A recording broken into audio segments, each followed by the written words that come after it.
Pallavolo Susegana è una società emergente della Marca e fondata nel 2003 ha festeggiato poche settimane fa la promozione ai campionati regionali dopo aver vinto in questa stagione anche la Coppa Treviso. L'avevo detto nella Coppa Treviso, premetto che avremmo cercato di vincere, insomma è stato un anno veramente fantastico, secondo me è perfetto, irripetibile, non ho veramente parole per descrivere.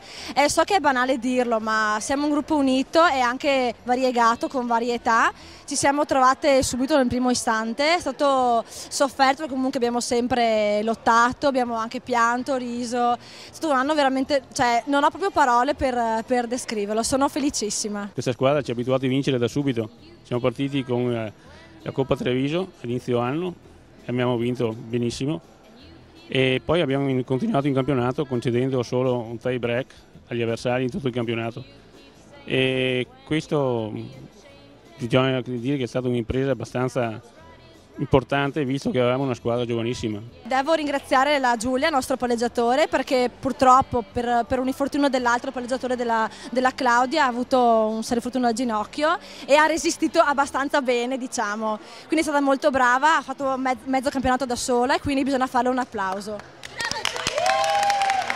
La società opera nella Sinistra Piave fra i comuni di Susegana e Santa Lucia ed in soli 8 anni è già diventata scuola di pallavolo. L'ho vista nascere questa società, ho seguito passo passo i pionieri all'epoca nel 2003, la scissione che sono fatti da Nervesa hanno portato per di qua del Piave la società e credo che ci sia stato un grosso lavoro di base. Ricordo la serata in cui si sono presentati 8 anni fa dicendo noi vogliamo costituire questa pallavolo Susegana e iniziamo questa avventura. Diciamo che questa sera il coronamento è un'avventura straordinaria, di gente veramente straordinaria. Lo sport comunque è una cosa che deve unire e fare amicizia e portare la gente in palestra è solo salute. Squadre ne abbiamo esattamente 14, coprono tutti i campionati quest'anno per la prima volta dal mini volley fino alla prima divisione e abbiamo un gruppo per il futuro sicuramente ottimo, è il maschile, che è da 3 anni che l'abbiamo fondato.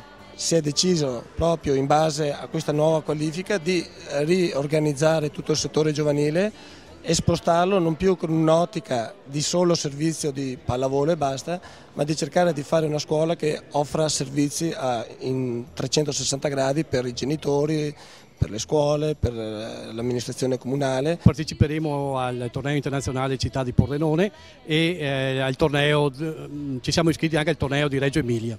E poi il fiore all'occhiello nostro che praticamente è la festa di mini volley in solidarietà il 15 maggio a Susegana. Dietro di me c'è questo striscione della festa del mini volley, è una festa che fanno da 5 anni ed è una festa veramente partecipata con decine di società, ma con qualche migliaio di persone che partecipano a questo grande evento colorato, una gioia per gli occhi e una gioia per il cuore assistere a questa festa. Il sogno del Presidente è vedere ragazzi impegnati e soprattutto un rispetto reciproco quando sono negli allenamenti, nelle partite, nei confronti degli arbitri, nei confronti dei pubblici e soprattutto nel confronto della società civile in generale.